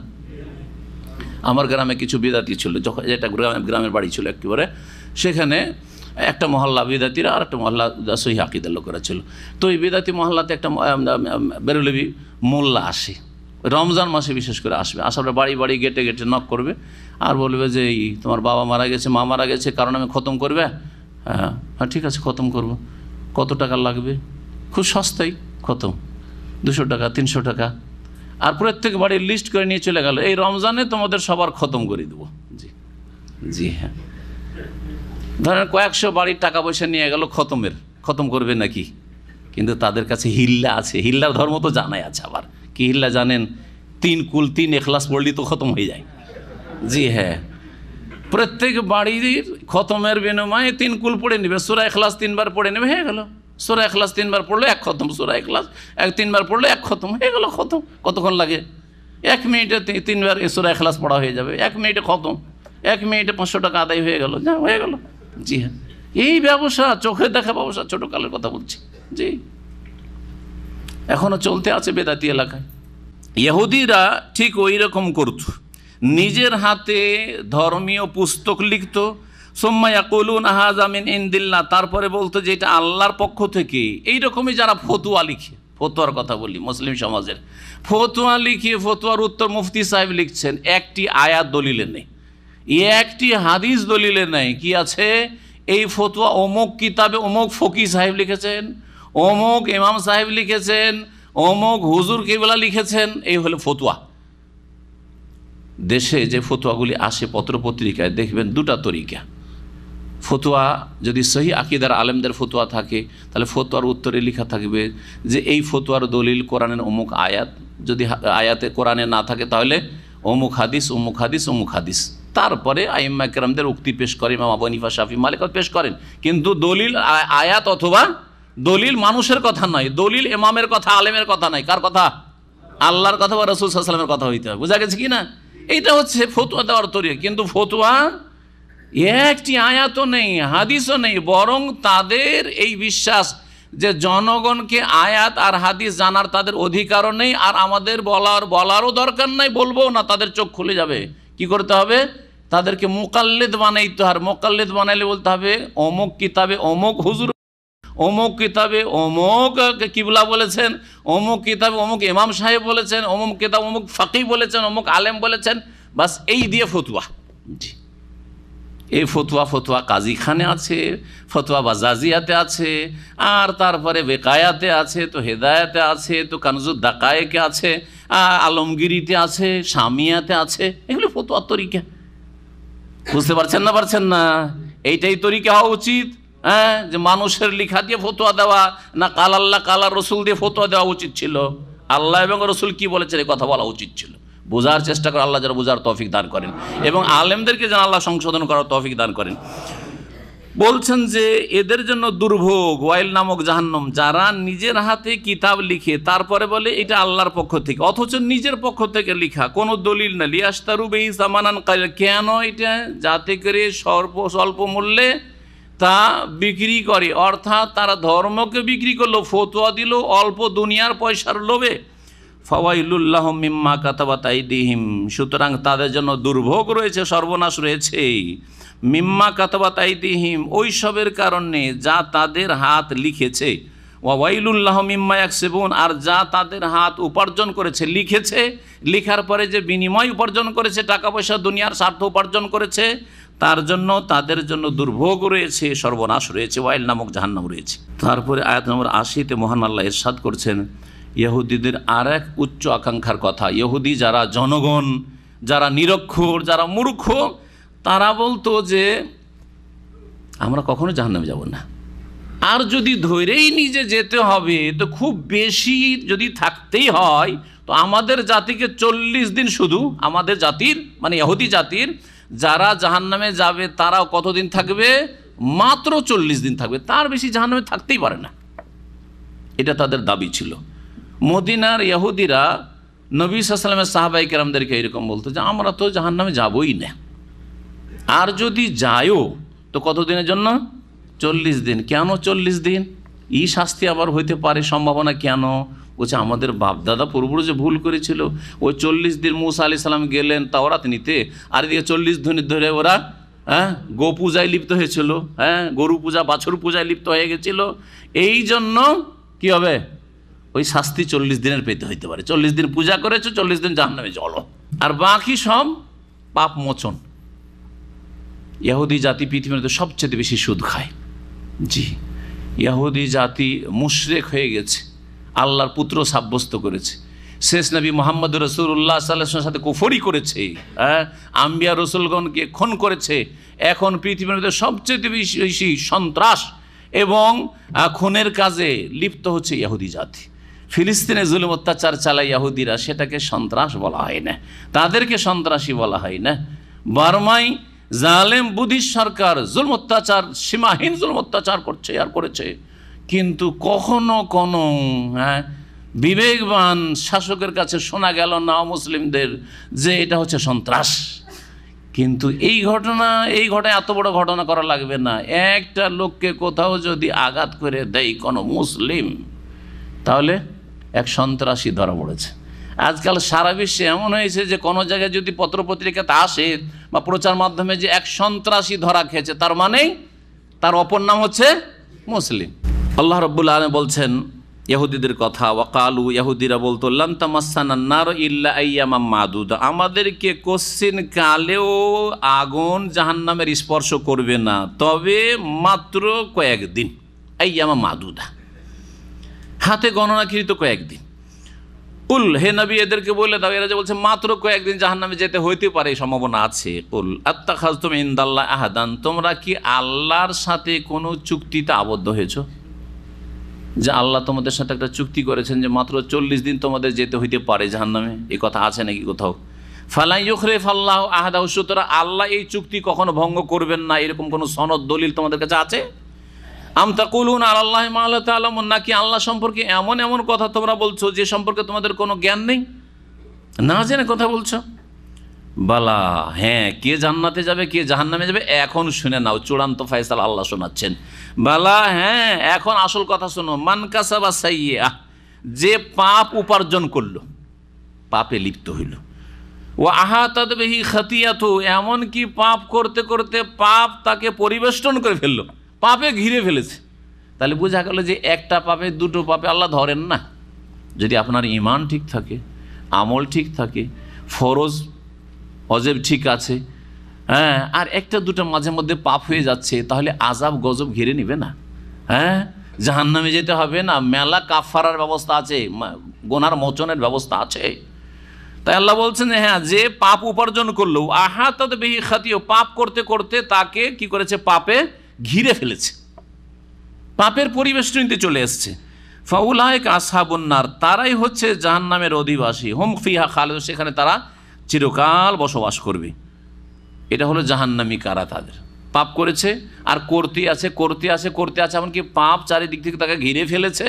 এই পাপের বেষ্টনী থেকে সে বেরোতে পারলো না, মানে তওবা থেকে করে মুক্ত হইল না, সে সংশোধনের জীবন গড়তে পারলো না, তাহলে জাহান্নামে যেতে হবে। ওই অবস্থায় মারা গেল, চারিদিকে পাপ ঘিরে আছে, ওই অবস্থায় মালাকুল মউত এসে নিয়ে গেল, তাহলে জাহান্নামে যেতে হবে। আর সেটা যদি ঈমান ভঙ্গকারী পাপ হয়, নামাজ ত্যাগের পাপ হয়, কুফরির পাপ হয়, শিরকের পাপ হয়, তাহলে ফিহা খালিদুন, চিরকাল জাহান্নামে থাকতে হবে, কোনোদিন জান্নাতে আসবে না। যদিও জাতিতে অলিউল্লাহ হোক না কেন, অলিউল্লাহর ছেলে হোক না কেন, আওলাদের রসুল হোক না কেন, কোনো কাজে আসবে না বংশের পরিচয়। জান্নাতি কারা?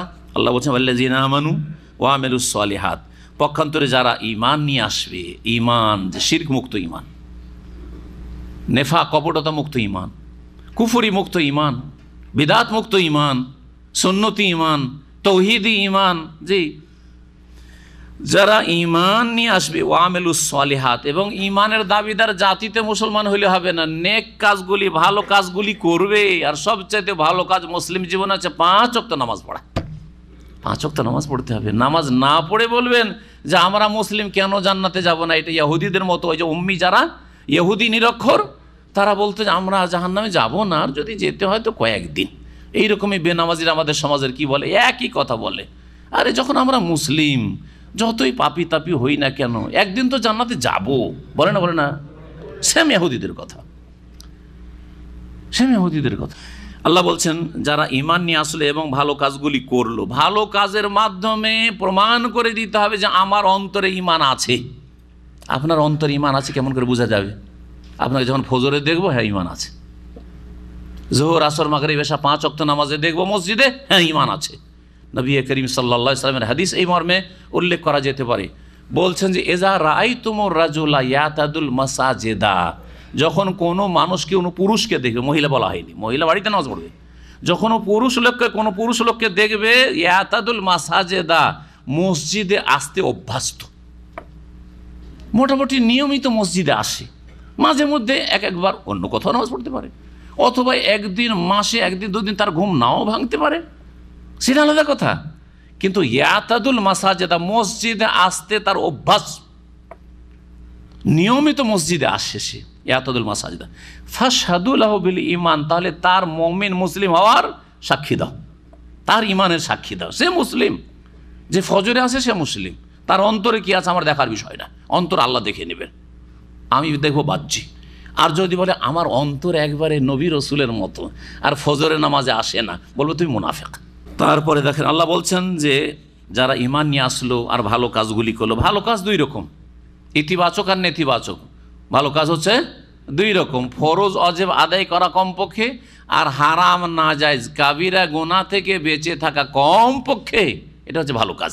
তাহলে যেমন আপনাকে 5 ওয়াক্ত নামাজ পড়তে হবে, তেমন আপনাকে জেনা থেকে বাঁচতে হবে, হারাম রুজি থেকে বাঁচতে হবে, সুদ ঘুষ বেঈমানি আত্মসাৎ থেকে বাঁচতে হবে, চুগলখড়ি থেকে বাঁচতে হবে, গীবত থেকে বাঁচতে হবে, যে কোনো কাবিরা গুনাহ থেকে বাঁচতে হবে আপনাকে। জি, ইজাজতুনিবাতিল কাবায়ের, কাবিরা গুনাহ থেকে বাঁচেন, তাহলে 5 ওয়াক্ত নামাজ কাজে আসবে, তাহলে জুমা কাজে আসবে, তাহলে রমজান মাসের রোজা কাজে আসবে। নবী করিম সাল্লাল্লাহু আলাইহি ওয়াসাল্লাম বলেছেন আসসালাওয়াতুল খামসু ওয়াল জুমআতু ইলাল জুমআতি ওয়া রমাদানু ইলা রমাদানা মুকাফফিরাতুল লিমা বাইনাহুন্না ইজাজতুনিবাতিল কাবায়ের, কাবিরা থেকে বাঁচেন, তাহলে বোঝা গেল যে আমল, হ্যাঁ, করাটাও আমল, ভালো কাজ করাটা ভালো আমল, আর মন্দ কাজ থেকে বেঁচে থাকা হচ্ছে ভালো আমল। একটা লোককে কোনো দিন তাকে মিথ্যা কথা বলতে দেখেন না, তাহলে বলবেন না যে ছেলেটা ভালো বা লোকটা ভালো, ঠিক না? জি। তো আল্লাহ বলছেন যে যারা ঈমান নিয়ে আসলো এবং ভালো কাজগুলি করলো, উলাইকা আসহাবুল জান্নাহ, ওরাই হচ্ছে জান্নাতের অধিবাসী, হুম ফিহা খালিদুন, তারা সেখানে চিরকাল বসবাস করবে, চিরকাল জান্নাতে থাকবে। জান্নাতে যাওয়া সহজ, চেষ্টা করলে ঈমান ভালো করেন আর আমল ভালো করেন। ঈমান আর আমল, ঈমান আমল, ঈমান আমল যখন নিজের ভালো হইলো, এর সাথে সূরা আসরের শেষ অংশটা মিলিয়ে দিবেন। আল্লাহ কি বলছেন? ওয়াল আসর ইন্নাল ইনসানা লাফি খুসর, মানুষ কিন্তু সবাই ক্ষতিগ্রস্ত, ইল্লাল্লাযিনা আমানু, তবে ঈমান যার ঠিক হয়েছে আর ওয়ামিলুস সালিহাত, ভালো কাজগুলি করেছে। 3 নম্বর ওয়াতাওয়াসাউ বিল হক, নিজে যখন ভালো কাজ করলেন, আপনার স্ত্রী, আপনার ছেলে মেয়ে, আপনার আত্মীয় স্বজন, তাদেরকে ভালো কাজ করাইতে হবে। যার ওপর আপনি চাপ সৃষ্টি করতে পারবেন, ফোর্স করতে পারবেন, ফোর্স করতে হবে, বাধ্য করে করতে হবে। স্ত্রী নামাজ পড়বেন আর চলবে, বাড়িতে রাখা না, চলবে না। ছেলে মেয়ে সংসার রাখবেন, বাই ফোর্স নামাজ পড়াইতে হবে, দিন পালন করাইতে হবে। কিন্তু গ্রামের লোক মুখে মুখে বলবেন তাদেরকে, ফোর্স না। সেখানে বাপ মায়ের ওপর জবরদস্তি করবেন না, জবরদস্তি করা যাবে না, মুখে নসিহত করতে হবে, উপদেশ দিতে হবে। জি, 3টি যে স্তর রয়েছে অন্যায়ের প্রতিবাদের, সেগুলির খেয়াল রাখতে হবে যে কোনটা আপনি পারছেন। ওপরেরটা পারলে নিচে নামা যাবে না, মাঝেরটা পারলে তার নিচে নামা যাবে না। আপনি মানুষকে বলতে পারবেন গ্রামের লোকের নামাজের কথা, জীবনে বলছেন না। আর আপনাকে যদি জিজ্ঞেস করে যে ভাই গ্রামবাসী আপনার নামাজ পড়ছেন না, আপনি একা একা নামাজ পড়ছেন, কাউকে বলছেন না। ছেলেরা আপনার নামাজ পড়তে আসে না একটা, কাউকে বলছেন না, আরে ওদেরকে আমি ঘৃণা করি, চলবে? আপনার ছেলেরাকে শুধু ঘৃণা করি বেনামাজিকে বলে ক্ষান্ত হলে চলবে? নাজাত পাবেন না। আপনি কি করতে হবে? মুখে বলতে হবে। সাবালক ছেলে, গায়ে হাত দিতে পারবেন না, মারতে পারবেন না, হয়তো মুখে বলতে হবে। বাড়ি থেকে তো দাঁড়াইতে পারবেন না আপনি, না আমি খেতে দেবো না বাড়িতে, পারবেন না? পারবেন না। সেটা যদি না পারেন তখন সেটা আলাদা কথা, কেন পারবেন না? আপনার নামে সব কিছু আছে। এই জন্য বেঁচে থাকাকালীন ছেলে মেয়েদেরকে জমি ধন সম্পদ লিখে দেওয়া যায় না, ভালো করে চলে গ্রস্ত হয়েছে। কারণ সেখানে ছেলে মেয়েদের কাছে পঙ্গু হয়ে গেছে, বাপের নামে জমি জায়গা না, এ তো খেজুরের আঁঠি চুষে সাফ হয়ে গেছে, চুষা হয়ে গেছে। ছোট থেকে চুষতে চুষতে শেষখানে জমি জায়গাও লিখে নিয়ে নিয়েছি, খেতেও দিবে না বুড়ো বাপ মাকে, আর তারপরে নামাজের কথা দিনের কথা বললেও শুনবে না, পাবো কি এদের কাছে, চুষা হয়ে গেছে। আল্লাহ রাব্বুল আলামিন তারপরে বলছেন ওয়াইজ আখাযানা মিসাকা বানি ইসরাঈল, স্মরণ করো যখন আমি বানি ইসরাইল থেকে অকাট্য অঙ্গীকার নিয়েছিলাম, চুক্তি নিয়েছিলাম, কি লা তা'বুদুনা ইল্লাল্লাহ, একমাত্র আল্লাহর ইবাদত করবে। ওয়াবিল ওয়ালিদাইনি ইহসানা, মাতা পিতার সাথে সদ্ব্যবহার করবে। 2 নম্বর ওয়াজিল কুরবা, আত্মীয়দের সাথে সদ্ব্যবহার করবে। ওয়াল ইয়াতামা, ইয়াতিম অনাথদের সাথে সদাচরণ করবে। ওয়াল মাসাকিন, এবং দরিদ্র মিসকিনদের সাথে সদ্ব্যবহার করবে। ওয়াকুলু লিন্নাস হুসনা, এবং যে কোনো মানুষের সাথে সদালাপ করবে, ভালো কথা বলবে। ভালো কথা বলতে বলা হয়েছে। শুধু মুসলিমের সাথে? মুসলিম থাকলে শুধু বলবেন যে কেমন আছো, ভালো আছো না, পাশে যদি অমুসলিমও বাস করে তাদের সাথে ভালো কথা বলবেন। সবচেয়ে ভালো কথা হচ্ছে তাদেরকে ইসলামের দাওয়াত দাও উত্তম পন্থায়, জি, কর্কশ ভাষাই নয়। বিদাতির সাথে ভালো আচরণ করবেন। ভালো আচরণ মানে অন্তরের মহব্বত নয়, ভালো আচরণ মানে ভালো ভাষা, ভালো ভাষা। ওয়াকুলু লিন্নাসি হুসনা, সে সুন্নতি হোক আর বেদাতি হোক, তৌহিদি হোক অথবা শিরকি আকীদার লোক হোক, মুসলিম হোক আর অমুসলিম হোক, সৎ লোক হোক আর অসৎ লোক হোক, আল্লাহ বলছেন ওয়াকুলু লিন্নাসি হুসনা। এটা হচ্ছে ইসলামের সুন্দর চরিত্র। যে কোনো মানুষের সাথে সদালাপ করো, ভালো কথা বলা। যেই কথা বললে গঠনমূলক কাজ হয়, যেই কথা বললে গড়ে ভাঙে না, ভাঙার কাজ করবেন না, আপনি গঠন করার কাজ করবেন। এটা হচ্ছে আপনার দায়িত্ব একজন মুসলিম হিসাবে। ওয়াকিমুস সালাতা, ইহুদি থেকে এগুলো উপদেশ ছিল, তাওরাতের এগুলো বিধান, যেই বিধানগুলি কোরআনে কারিমও রাখা হয়েছে। আগের ইসলাম ইসলামে ছিল, মুসা আলাইহিস সালামের দিনেও ছিল। আর এই মৌলিক বিষয়গুলি শেষ নবী মুহাম্মদুর রাসূলুল্লাহ সাল্লাল্লাহু আলাইহি ওয়াসাল্লামের প্রতি নাযিল কিন্তু কিতাবেও রয়েছে। ওয়াকিমুস সালাত, এবং নামাজ তোমরা কায়েম করবে যথাযথভাবে। ওয়াতুজ যাকাত, আর যাকাত দেবে। সুম্মা তাওয়াল্লাইতুম ইল্লা কালিলাম মিনকুম ওয়া আনতুম মুরিজুন, কিন্তু তোমাদের অল্প কিছু লোক ছাড়া, তোমাদের মধ্যে কার অল্প সংখ্যক ছাড়া বিমুখ হয়ে উল্টো দিকে ফিরে গিয়েছিলে, উল্টো দিকে ফিরে গিয়েছিলে, অগ্রাহ্য করে উল্টো দিকে ফিরে গিয়েছিলে। আল্লাহ রাব্বুল আলামিন এই উপদেশগুলি তাদেরকে দিয়েছিলেন। কি ছিল? তৌহিদ, আল্লাহ তা'বুদ ইল্লাল্লাহ। মাতা পিতার সাথে, মানুষের হকের মধ্যে সবচেয়ে বড় হক হচ্ছে পিতামাতার হক, পিতামাতার সাথে সদ্ব্যবহার করা, আত্মীয় স্বজনদের সাথে সদ্ব্যবহার করা, যাতে রুজিতে বরকত হয়, আয়ু বৃদ্ধি হয়, দুনিয়া ভালো হয়, তার সাথে তৌহিদ থাকলে আখিরাতও ভালো হবে। ইয়েতিমদের সাথে সদ্ব্যবহার করা, যার বড় ফজিলত রয়েছে। নবী সাল্লাল্লাহু আলাইহি ওয়াসাল্লাম প্রতিবেশী হইতে পারবেন যদি ইয়েতিমের যদি লালন পালন করেন, তাহলে দরিদ্র দুর্বলদের কারণে আমাদেরকে রিজিক দেওয়া হয়। সুতরাং আপনি যদি সবল থাকেন আর্থিক দিক থেকে, তাহলে দরিদ্রদের পাশে দাঁড়াবেন, তাদের আর্থিক সহযোগিতা করবেন। তাদের যেসব প্রয়োজন রয়েছে সেসব প্রয়োজন মেটাবার চেষ্টা করবেন, মানুষের সাথে কথা ভালো বলবেন এবং নামাজ কায়েম করবেন, জাকাত দেবেন। এগুলি তাওরাতের বিধান, এগুলি হচ্ছে কোরআনে কারীমের বিধান। না কোনো পার্থক্য আছে? এই সব বিষয়ে কোনো পার্থক্য নেই। কিন্তু ওরা তাওহীদের জায়গা, যেমন মুসলিম সমাজের এক শ্রেণীর লোকেরা শিরক করা শুরু করেছে ধর্মের নামে, ইসলামের নামে, কবর মাজার পূজা, তেমনি ইহুদিরাও তাদের ধর্মকে বিঘ্নিত করে ফেলেছে। আজকে এখানেই আমরা শেষ করছি, কারণ সময় আর বেশি নেই। ওয়া সাল্লাল্লাহু আলা নবিয়িনা মুহাম্মদ ওয়া আলা আলিহি ওয়া সাহবিহি।